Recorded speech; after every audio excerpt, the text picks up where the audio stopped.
Nós, a Europa, tem a ver com a Europa, tem a ver consigo. À sexta, uma reflexão sobre a atualidade europeia. Doutora Ana Rita Barros, formadora do Centro de Informação Europeia Jacques Delors, é interlocutora nesta emissão do Nós Europa. Boa tarde. Muito boa tarde, Dona Marta. Vamos começar por fazer uma referência à situação na Alemanha, nomeadamente a esse facto inédito de o novo chanceler só ter sido eleito ou ter tido uma votação favorável à segunda volta. De facto, muito pouco normal. Foi a primeira vez que ocorreu desde a Segunda Guerra Mundial e, finalmente, a votação favorável no Parlamento alemão, designando como chanceler Merz. Enfim, isto deveu-se a uma estreita base de apoio político, embora a coligação formada por Merz inclua o seu partido e também o Partido Social Democrata de Centro-Esquerda do antigo chanceler Scholz. Enfim, a votação é secreta, mas o que se diz é que exatamente há muitos anticorpos, porque Merz saiu da CDU por incompatibilidade com Angela Merkel, esteve afastado, esteve no privado, voltou agora, mas há ali um conjunto de posições que não expressam exatamente um apoio muito claro. Vejamos, porque é importante a estabilidade alemã em vários aspectos, não só internos, mas também europeus, que se consiga desta forma conseguir algum equilíbrio para que a Alemanha desempenhe o seu papel. Merz já encetou contactos diplomáticos. Sim, logo no dia seguinte. Visitou no mesmo dia a França e a Polónia. Destacar a importância da Polónia neste novo eixo franco-alemão. É um núcleo importante europeu. Ninguém Polónia se inclui, exatamente pela posição que a Polónia representa em termos geográficos, muito perto do conflito que assola o leste europeu, mas também porque a Polónia é dos Estados-membros da União Europeia o que mais investe em segurança neste momento. Aliás, como frisou o chanceler alemão, o novo chanceler, nesta deslocação, uma Alemanha forte no seio de uma Europa forte, é a sua frase.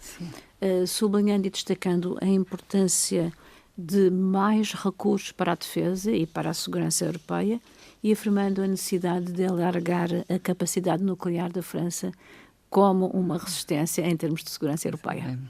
Na próxima segunda-feira irá acontecer uma outra reunião de alto nível entre representantes da União Europeia e do Reino Unido.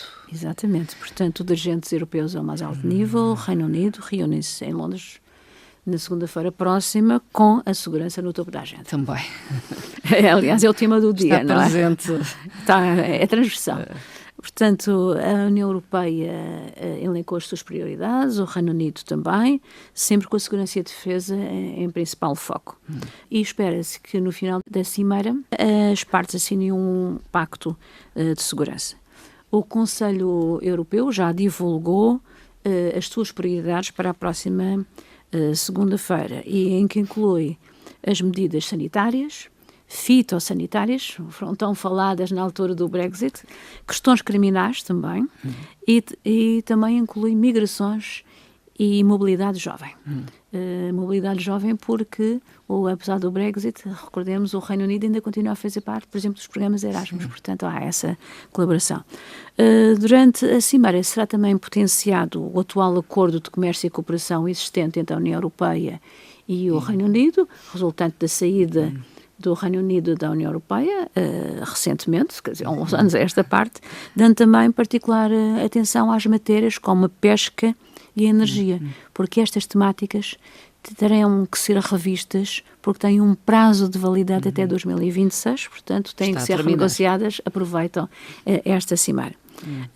As partes reafirmam o seu compromisso em trabalhar conjuntamente nas questões estratégicas e geopolíticas, incrementando a política externa colaborativa e de segurança. Portanto, sempre o tema de segurança. A União Europeia está representada pelo Presidente do Conselho Europeu, pela Presidente da Comissão Europeia, pela Vice-Presidente também da Comissão e alta comissária para a política externa e de segurança comum. A União Europeia avançou com o 17º pacote de sanções à Rússia. É o que é? Uma forma de pressão para que Moscovo comece as negociações de paz com a Ucrânia esperadas há tão longo tempo. Penso que não é ainda desta vez, dado ontem, quinta-feira, não ter comparecido o alto dirigente russo na Turquia para as negociações, digamos assim, com a Ucrânia. Portanto, o pacote está aqui, já se fala num próximo pacote, o 18º, dada esta não presença de Putin em Istambul, e o pacote atual, o 17º, inclui proibição de vistos, congelamento de bens a altos funcionários e empresários russos, e engloba também a proibição de algumas empresas que se localizam no espaço europeu em exportar produtos químicos que são utilizados na produção de armas e, além disso, outras restrições comerciais a várias empresas que têm se evadido a aplicação das sanções anteriores. Também uma sanção especial aos 189 novos navios que foram detectados a fazer transporte de exportação de petróleo russo, chamada Frota Fantasma. Sendo que a energia, portanto o petróleo, é a principal fonte de receita russa para financiar o conflito com a Ucrânia. Portanto, a Europa aponta para esse aspecto. Alguns Estados-membros, como é o caso da Finlândia e da Suécia, têm que ter os pacotes aprovados pelo seu Parlamento. Espera-se que isso aconteça muito prontamente e a aprovação final deste pacote será, presumivelmente, na próxima terça-feira, pelos ministros dos negócios estrangeiros da União Europeia, aplicando-se a partir daí. Uma referência a dados do Eurobarómetro, um especial sobre a cultura. Exatamente. Foi respondido por 26 mil cidadãos europeus e que afirmam apoiar largamente o intercâmbio cultural, a liberdade artística e as condições de remuneração justas para o trabalho artístico, um tema também muito falado recentemente. 87% dos inquiridos afirmaram que a cultura e o intercâmbio devem ter um lugar importante na União Europeia, contribuindo muito para que os cidadãos se sintam mais europeus. Valorizam não só o momento atual, mas também o legado histórico do património, considerando importante para a vida cotidiana e também para o desenvolvimento económico. Há apoios disponibilizados? Há apoios, há fundos estruturais da União Europeia, cada vez mais para a área da cultura. Aliás, podemos verificar isso ainda esta semana. Foi divulgado estarem disponíveis candidaturas para fundos estruturais dedicados à área da cultura, disponibilizados pelo IDR, o Instituto de Desenvolvimento Regional, por exemplo, aplicáveis à área do Funchal, exatamente nos domínios da cultura. É exemplo de outros que já têm, de outras candidaturas que têm tido uma grande expressão nesse domínio com fundos. Por exemplo, os tetos da SEC, todos nós conhecemos. É um exemplo paradigmático desta situação. Estes inquiridos valorizam muito a cultura porque dizem que é uma forma de democracia europeia, embora a democracia e a sua percepção possa variar de Estado-membro para Estado-membro, mas é importante. E também preocupam-se muito, 73% dos inquiridos manifestam a sua preocupação relativamente ao facto da inteligência artificial poder ter algum tipo de concorrência com a arte e a cultura e principalmente com o rendimento dos artistas. Dos artistas, no geral. Os inquiridos também sublinham o facto dos governos dos Estados-membros terem que ter alguma certa atenção com a conservação do património cultural, nos diversos aspectos, devido a causas naturais, devido a ações climáticas, devido até a ações bélicas, como nós temos visto também. E, por último, afirmam que a cultura dá aos cidadãos um sentimento de coesão e de integração europeia que é importante preservar. Falemos de alargamento. Aliás, foi um tema que abordamos na emissão anterior do Nós é Europa. Na altura referia-se que o alargamento é o futuro da Europa. 2 candidatos à entrada na União Europeia a fazerem reformas. Exatamente. Kosovo, um potencial candidato, e a Sérvia, um candidato à União Europeia. Não a outros, então? Portanto, fizeram sectorialmente, dado a ligação muito próxima entre o Kosovo e a Sérvia.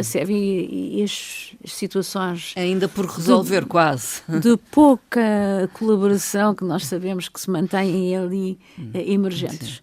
Portanto, os membros do Parlamento Europeu incitam estes dois Estados a proceder a reformas estruturais no processo da via de adesão à União Europeia. Relativamente ao Kosovo, o relatório do Parlamento realça os progressos realizados pelo Kosovo em matérias eleitorais, reformas eleitorais. No entanto, alerta para a necessidade de uma reforma judicial, sempre um calcanhar daquilo nestas situações, liberdade de imprensa e eficiência dos serviços da administração pública do Kosovo. Observam ainda que tem sido alvo de ingerência estrangeira através das redes sociais e pedem às autoridades do Kosovo que tenham capacidade em combater estas ameaças com vista à sua entrada possível entrada na União Europeia. E a Sérvia? No que respeita à Sérvia, os membros do Parlamento Europeu pedem independência às instituições do país e um diálogo político não só interno, mas também uma grande reforma anticorrupção, que inicie a reforma anticorrupção. Salientam a necessidade das autoridades locais respeitarem as recomendações de instituições internacionais, das Nações Unidas, no que se refere à aplicação dos direitos humanos naquele país. Manifestam ainda uma grande preocupação, cada vez mais crescente, com a violência sobre os estudantes universitários, como nós temos visto.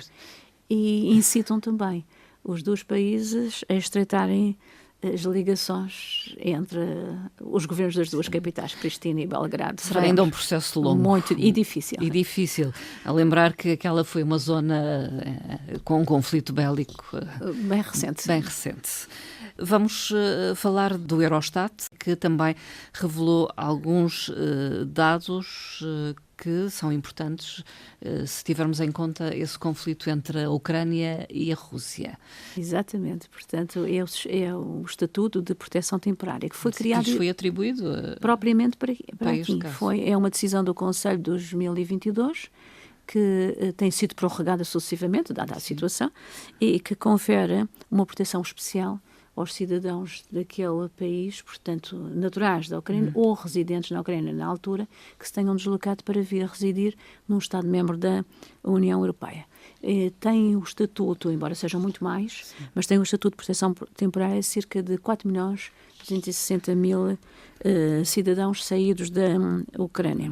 Em termos absolutos, o maior acolhimento destes beneficiários do estatuto está, em termos absolutos, na Alemanha, com 1.200.000 aproximadamente, na Polónia com cerca de 1 milhão, a Chequia com 365.000, também portanto, aproximadamente. países que fazem fronteira, praticamente. Mas a Espanha com também. 250.000, muitos, em termos absolutos. Em termos relativos, o Eurostat revela que cerca de 34 cidadãos saídos da Ucrânia para 1.000 habitantes no caso da Chequia, e cerca de 28 por 1.000 habitantes no caso da Polónia. Portanto, em termos relativos, é ligeiramente diferente. Estes regimes são concedidos temporariamente, portanto, há grandes variações. Gostaríamos de referir os dados relativos a Portugal, mas Portugal não forneceu ao Eurostat os dados de 2025. Os últimos são de 2024. No último trimestre de 2024, Portugal tem concessão deste estatuto a cerca de 1.800, pouco mais de 1.800 cidadãos, mas não temos os valores acumulados que nos possam fazer a comparação como temos aqui noutros Estados-membros. Mas esse estatuto é renovado? É renovado periodicamente. Portanto, enquanto se mantiver este conflito, suponho. Sim. Portanto, o Conselho analisa e vai prorrogando. Neste momento já prorrogou até 2026. E também internamente no país onde eles estão a residir, também os beneficiários têm que renovar a sua situação, porque entretanto podem ter mudado para outro país. Relativamente ao todo dos beneficiários, mais de metade são mulheres. grande parte são Crianças. e às vezes crianças sem os progenitores, e isso é complicado. Relativamente à parte masculina, são, portanto, homens com uma idade já mais avançada, e nós sabemos bem Porquê? o porquê. Falemos ainda de um concurso, Eu Sou Europeu. Lançado esta semana para comemorar os 40 anos da assinatura do Tratado de Adesão de Portugal à União Europeia, 12 de junho, e foi lançado quer pela representação da Comissão Europeia em Portugal, pelo Gabinete do Parlamento Europeu, pelos Centros Europe Direct, inclusivamente a divulgação através do Centro Europe Direct Madeira, e da Direção-Geral da Educação. As candidaturas estão abertas entre 12 e 21, portanto 21 já para a próxima semana, e estão abertas a alunos do terceiro ciclo e do ensino secundário. São grupos de 14 alunos, com um professor responsável que faz a ligação aqui às entidades. Esse professor tem o estatuto de embaixador e tem que fazer a candidatura da escola através dos dados fornecidos que estão na página da representação da Comissão Europeia em Portugal. A prova é em formato digital, é um quiz, portanto um inquérito. É um inquérito. São 12 perguntas a serem respondidas em 10 minutos. São feitas online, nas próprias instalações da escola, no dia 3 de junho próximo. Portanto, as temáticas são as temáticas europeias, incluindo esta da assinatura do Tratado de Adesão. Implica algum conhecimento sobre a realidade portanto, da alguma União preparação. Europeia. É pena ser nesta altura, de final de ano letivo, mas apelamos à participação. À participação, pelo menos. É sempre bom participar e ver o tipo de perguntas e testar os conhecimentos dos nossos alunos. A terminar, doutora Ana Rita Barros, uma frase de Jean Monnet. Jean Monnet, um dos pais da Europa, e que diz o seguinte: a Europa avança mais quando existem crises, porque somente as crises convencem o poder que não ceder em termos de soberania é um suicídio. Uma frase que se aplica, enfim, até nos dias de hoje, não é? Muito nos dias de hoje. Pensamos nas últimas crises, a financeira de 2008, a crise pandémica e agora este conflito. E normalmente são estas situações que demonstram a coesão europeia. Doutora Ana Rita Barros, muito obrigada uma vez mais. Obrigada, Dona Marta. Boa tarde. E até uma próxima oportunidade. Obrigada, boa tarde.